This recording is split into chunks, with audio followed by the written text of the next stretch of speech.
Let's work this example on simplifying expressions using the distributive property.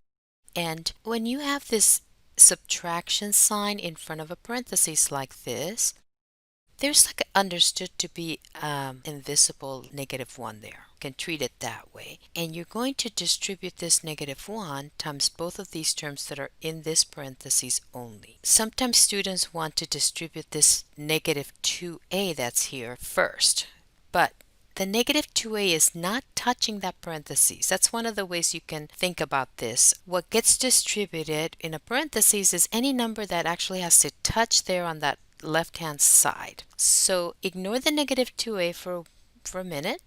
First, distribute your -1 here to change the signs inside the parentheses because that's a multiplication, right? Distribution, there you're multiplying. So rewrite the -2a. Distribute the -1, so multiply, so that makes that a -9a and a -y.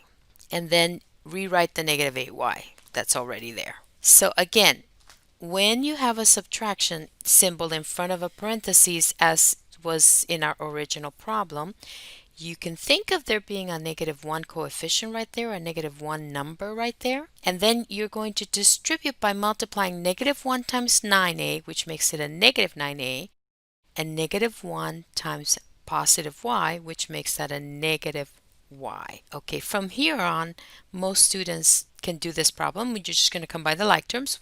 We have two pairs of like terms, as you know. This -2a minus a 9a, you add those two coefficients, which makes a -11a.